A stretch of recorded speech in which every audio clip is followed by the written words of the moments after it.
¿Qué tal, amigos y amigas del Mensaje de la Biblia? Hoy tenemos un programa interesantísimo por demás también. Nos han hecho una pregunta sobre Colosenses, hemos estado hablando sobre Colosenses en varios programas y nos están pidiendo que detallemos específicamente en qué dos puntos principales consistía la herejía de Colosas, o en qué tres puntos principales consistía la herejía de Colosas. Y me pidieron que si por favor podía resumir esa herejía en dos o tres puntos por lo menos, de modo que ellos pudieran saber el contexto en el cual Pablo escribió esta epístola. Primeramente, en el capítulo 2 de Colosenses, versículo 8 dice: mirad que no haya nadie que os esté llevando cautivos por medio de filosofías y huecas sutilezas, según la tradición de los hombres, conforme a los principios elementales del mundo y no según Cristo. La herejía de Colosas era una herejía amparada en filosofías y huecas sutilezas, según la tradición de los hombres. Aquí los hombres habían cambiado todo un sistema y lo habían implementado en Colosas. Esto no era meramente un judaísmo del Antiguo Testamento, del primer pacto. Era eso alterado, tergiversado y mucho más, mezclado con el gnosticismo del primer siglo, que permeaba en estas iglesias de Asia durante ese periodo de tiempo. El apóstol Pablo está diciéndonos aquí lo siguiente. Vamos a ver un par de cosas. En el libro de Colosenses, capítulo 2 y versículo 9, el apóstol Pablo dice lo siguiente: porque en él habita toda, o corporalmente, toda la plenitud de la deidad. ¿Por qué el apóstol Pablo dice que en Cristo habita toda la plenitud de la deidad corporalmente? ¿Por qué? ¿Por qué corporalmente? Porque los gnósticos del tiempo de Jesús enseñaban, y fue los gnósticos que combatió Juan, que combatió Pablo también, ellos enseñaban que Cristo no pudo venir un cuerpo físico a la tierra, que el cuerpo que él tomó fue un cuerpo de apariencia, porque la carne es pecado, todo lo material es pecado, el mundo es pecado, todo lo que es material es pecado. Por lo tanto, Cristo no podía tomar un cuerpo material porque él era Dios y no podía tomar un cuerpo material. Él era un eón. Era un eón. Era de procedencia divina. Y ahorita explico lo que es un eón. Y entonces él no podía venir un cuerpo de carne. Por lo tanto, él tomó un cuerpo aparente. Un cuerpo de mentiritas. Y con ese cuerpo vivió en la tierra. Y cuando estaba en la cruz, él no sintió el dolor, porque ese cuerpo era de apariencia. Él se burlaba de sus torturadores. Y cuando resucitó, él dejó ese cuerpo aquí abajo y se fue al cielo en espíritu. Lo mismo que enseñan los arrianos modernos, que Cristo resucitó con un cuerpo espiritual. Porque al cielo no puede ir nada físico, porque según ellos la carne y la sangre no pueden entrar en el reino de los cielos, porque carne y sangre para ellos es sinónimo de pecado, y el pecado y el cuerpo físico no puede entrar al cielo, porque el cielo es todo espiritual. Eso es teología de la filosofía griega. Platón decía que en el cielo estaba el mundo de las ideas y aquí el mundo real y físico. Y para muchos filósofos griegos, el mundo de arriba era el espiritual, el santo, el perfecto, y aquí abajo estaba lo malo, lo físico. Y los gnósticos tenían esas ideas bastante similares a las de los platónicos, o los filósofos platónicos y los otros filósofos griegos. Ellos decían que lo material era pecado. Por lo tanto, Cristo no pudo haber venido a la tierra con un cuerpo material de carne y huesos, porque Dios no puede hacer eso. Él es muy santo para tomar un cuerpo humano.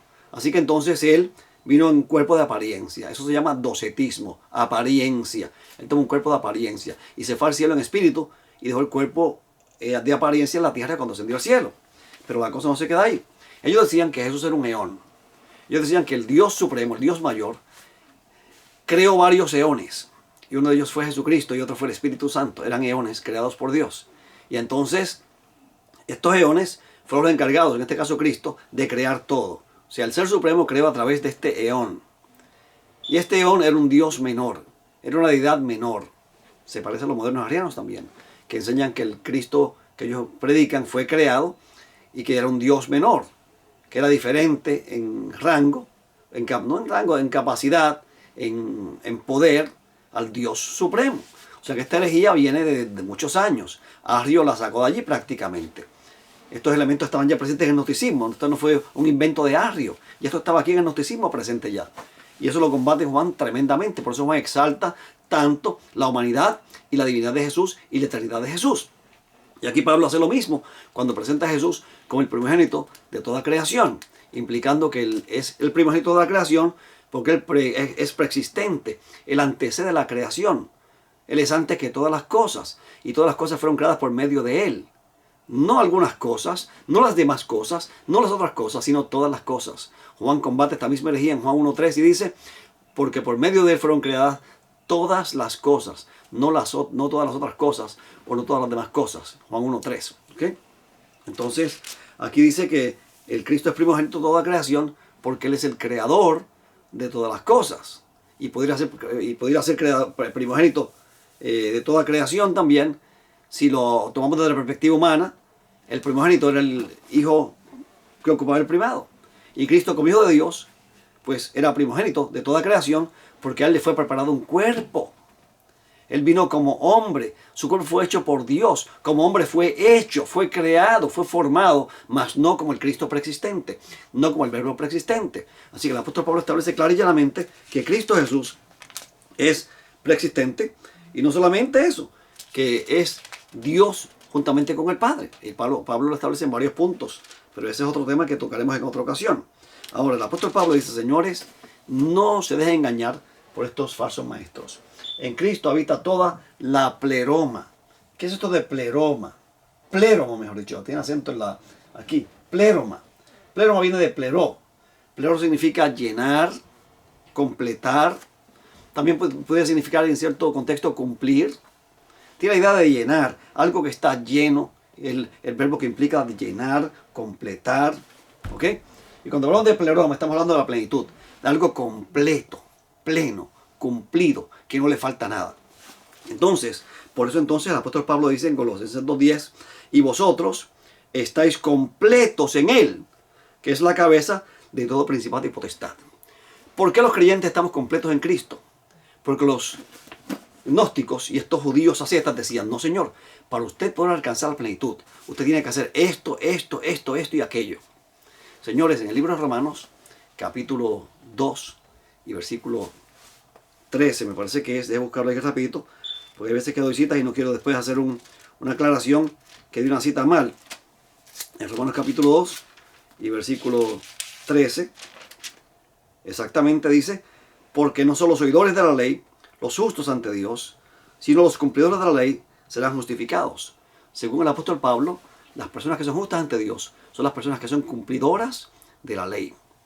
Aquellos que tienen un cumplimiento perfecto de la ley. Los que tienen un cumplimiento perfecto. Ahora, ¿puede un ser humano alcanzar la justificación por medio de la ley?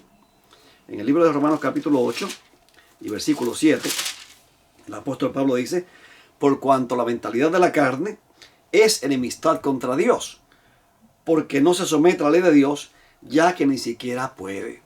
Los seres humanos no pueden justificarse o salvarse por las obras de la ley. Cuando hablamos de la ley, hablamos de la ley de Dios, del decálogo. Muchos piensan que guardando los 10 mandamientos, pues yo soy salvo, me voy para el cielo directamente. No, señor. Nuestra carne, nuestra naturaleza se resiste a obedecer a Dios.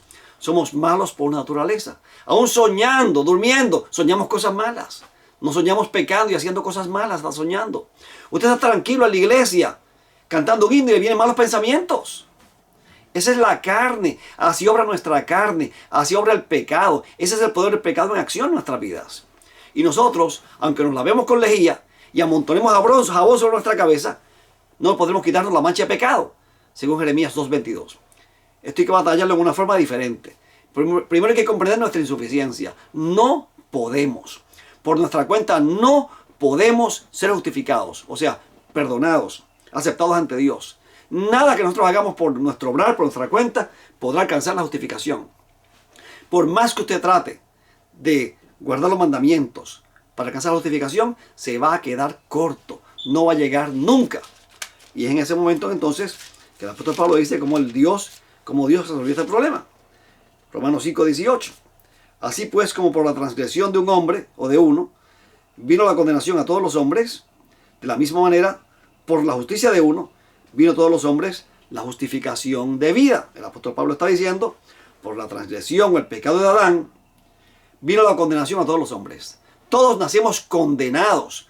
Todos nacemos bajo condenación debido al pecado de Adán. Todos. Desde el más pequeñito hasta el más grande, todos somos hijos de ira, según Efesios 2:3. Todos somos hijos de condenación. Todos estamos bajo condenación. Nacemos bajo condenación, condenados a muerte. La paga del pecado es muerte y todos morimos. El pecado entró en el mundo por un hombre y con el pecado la muerte. Y así la muerte pasó a todos los hombres, por cuanto todos pecaron. Todos nacemos pecadores. Nacemos con esa tendencia al mal, que nos arrastra desde que nacemos al mal, al pecado. Y no hay nada que nosotros podamos hacer por nuestra cuenta, cumpliendo la ley, para quitarnos eso de encima. Entonces dice aquí que esa herencia pecaminosa nos llegó gracias a Adán. Por su transgresión vino la condenación a todos los hombres. Esto incluye hombres, mujeres y niños. De la misma manera, por la justicia de uno, en este caso Cristo, vino a todos los hombres la justificación de vida. O sea, Cristo vino a la tierra, vivió una vida perfecta de obediencia a la ley. Y cuando tú aceptas a Cristo como Salvador personal, esa obediencia perfecta de Cristo, Dios te la imputa a tu cuenta. Dios te la regala. De modo que tú tengas una justicia que cumple con todos los requerimientos de la ley y puedas ser justificado por la fe en Cristo. No por lo que tú haces, sino por lo que Cristo hizo por ti. ¡Qué maravilloso! 19. Romanos 5:19. Porque así como por la desobediencia de un hombre, los muchos fueron constituidos pecadores. Escuche bien, por la desobediencia de un hombre, Adán, los muchos, o sea, los seres humanos, fueron constituidos pecadores. Somos pecadores por naturaleza. Esto no es una elección. Somos pecadores por naturaleza. Aquí tú le puedes decir, yo escojo el pecado o no lo escojo, ¿no? Ya vienes marcado con eso desde que naces. Ese sello lo traes puesto desde que naces. Porque así como por la desobediencia de un hombre, los muchos fueron constituidos pecadores, así también por la obediencia de uno, o sea, en este caso de Cristo, los muchos serán constituidos justos. Cuando tú aceptas a Cristo como Salvador personal, su obediencia se convierte en tu obediencia. Cristo obedeció perfectamente la ley de Dios. Y cuando tú aceptas a Cristo como Salvador personal, esa obediencia así es imputada a tu cuenta. Es tan tuya como si tú lo hubieras vivido. Y Dios, cuando te mira a ti, no te ve a ti, ve a Cristo. No te ve a ti, ve a Cristo. Con razón Pablo decía, y no vivo ya yo, mas vive Cristo en mí. Él ve a Cristo en nosotros, no nos ve a nosotros. La justicia de Cristo nos cubre, nos tapa, evita que Dios vea nuestros pecados y nos perdone en Cristo, que están perdonados, borrados, aniquilados, erradicados en Cristo. Volvemos a Colosenses capítulo 2 otra vez. Colosenses 2:9 dice, 2:10, y vosotros estáis completos en Él, que es la cabeza de todo principado y potestad. Estamos cumplidos en Él. ¿Por qué? Porque lo aceptamos como Salvador personal. Tenemos la justicia de Cristo en nuestra cuenta. Ha sido imputada a nuestro favor. Cristo pagó nuestra deuda, según Colosenses capítulo 2 y versículo 14. La ley ceremonial indicaba qué había que hacer para resolver el problema del pecado bajo el viejo pacto. Había que traer un sacrificio. El libro de la ley, que fue escrito por Moisés y dictado por ellos, escrito por Moisés, y puesto al lado del arca, le decía al hombre su obligación ante la ley. Por este pecado hay que ofrecer tal sacrificio, tal holocausto, tal ofrenda. Estaba allí como un testigo contra nosotros, recordándonos que nosotros le debíamos a Dios y que había que pagarle a Dios. Los 10 mandamientos fueron escritos por Dios en tablas de piedra y fueron puestos dentro del arca, ese mueble donde se colocó. Y la ley nos revelaba el pecado. Nos decía, tú eres un pecador. Pero la ley ceremonial nos decía, tú le debes a Dios. Tienes que pagar con un sacrificio, con una ofrenda, con un holocausto. Era un enemigo que estaba constantemente acechándonos, la ley ceremonial. Recordándonos que estábamos embrollados, endeudados con Dios. Cristo vino y pagó esa deuda a nuestro favor. Por lo tanto, Pablo le dice a los colosenses, no permitan que esta gente los juzgue en este montón de imposiciones que ellos han puesto, de no comas, no gustes, no manejes, en conformidad a mandamientos y enseñanzas de hombres, dice en el libro de Colosenses capítulo 2 y versículo 22. Y también en cuanto a días de comida, bebida, el acto de comer, el acto de beber, brosei y posei, que son dos sustantivos de acción. No permitan que esta gente, que estos falsos maestros, los juzguen a ustedes en el acto de comer o en el acto de beber, en lo que comen y en lo que beben, en la forma que comen y en la forma que beben, porque esta gente imponían ayunos y tenían prohibiciones de comer ciertos alimentos en ciertos días. Tremendo problema. Y Pablo dice, no dejen que esa gente los juzgue y los condene por eso. Esta gente celebraban las fiestas ceremoniales del primer pacto, fiestas que ya habían cesado. El apóstol Pablo dice, nuestra Pascua es Cristo. El apóstol Pablo iba a Jerusalén todos los años, las 3 santas convocaciones, porque él iba a predicar a los judíos. Y se hacía con los judíos para ganar a los judíos. Así como se hacía gentiles con los gentiles para ganarse a los gentiles. Entonces, porque algunos me dicen, pero Pablo iba a Jerusalén a celebrar las fiestas. Él iba allí, porque esas eran las 3 congregaciones anuales de los judíos, y él iba allí a llegar a ellos, porque allí los conseguía en masa para predicarles. Lo mismo hacía los sábados, que iba a sus sinagogas a predicarles, porque allí los conseguía reunidos, y no tenía que ir casa por casa a buscarlos. Y también les predicaba a la gente en las ciudades, como pasó en Antioquía y Pisidia, según Hechos capítulo 12, versículos 44 al 46. ¿Okay? Hechos 13, 44 al 46. Déjenme que la cita otra vez, porque no quiero las citas equivocadas. Hechos 13, 44 al 46, exactamente.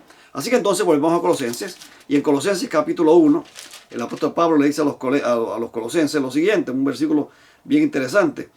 Él le dice a ellos, señores, Cristo es la cabeza de todo. No se dejen engañar por estos falsos maestros.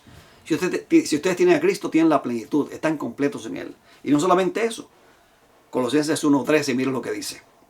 El cual nos ha librado de la potestad de las tinieblas y trasladado al reino de su amado Hijo. Hoy en el presente, Dios nos ha trasladado al reino de su amado Hijo. ¿Cómo? Dice en el libro de Efesios, capítulo 1 y versículo 13, que tan pronto tú crees el Evangelio, tú eres sellado con el Espíritu Santo de la promesa. Y el 14 dice, el cual es las arras de nuestra herencia. O sea, ese versículo es importantísimo que lo entendamos cuando lo leemos. Efesios 1:14, un versículo clave en la Biblia, en los escritos del apóstol Pablo. El cual es las arras, o sea, el anticipo. La palabra arras es arrabón. En griego, arrabón significa anticipo, garantía de nuestra herencia. O sea, tan pronto tú aceptas a Cristo como Salvador, Dios te justifica. Y además de justificarte, te sella con el Espíritu Santo de la promesa, que es la herencia.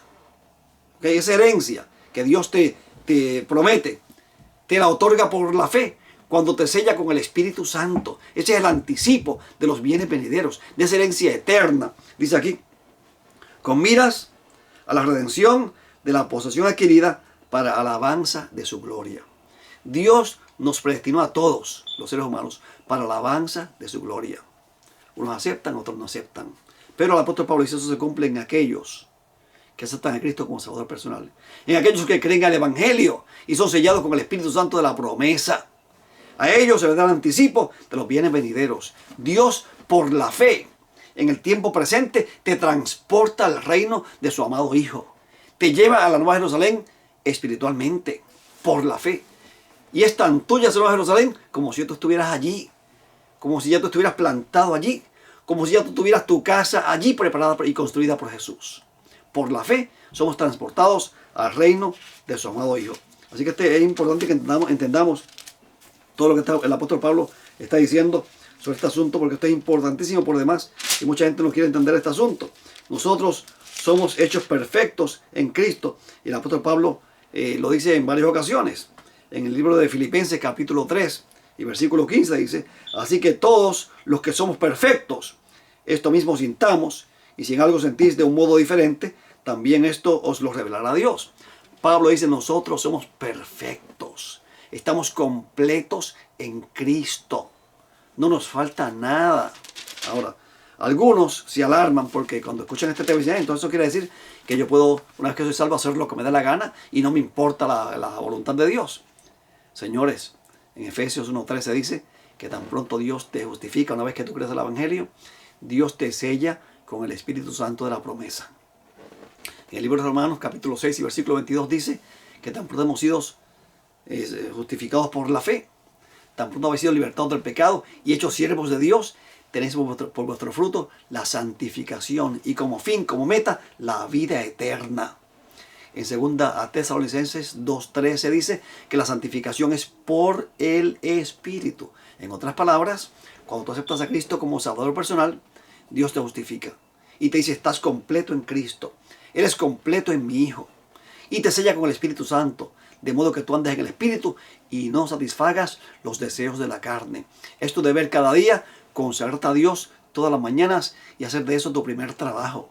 Poner tus planes y tu vida en las manos de Dios día a día. Que Dios te guíe. Porque nuestra suficiencia proviene de Dios. En nosotros no hay nada que valga la pena. Todo es de Cristo. Cristo es nuestra vida. Cristo es nuestro todo. Por lo tanto, Él es nuestra suficiencia. Y de Él viene nuestro poder y nuestra suficiencia y nuestras fuerzas. Conságrate a Dios todas las mañanas, una vez que te aceptes a Cristo como Salvador personal y seas justificado por la fe. Y vive para glorificarle. Apártese de iniquidad el que invoca el nombre del Señor. Apartaos, dice el apóstol Pablo en 2 Corintios 17. No toquéis lo inmundo y yo os recibiré.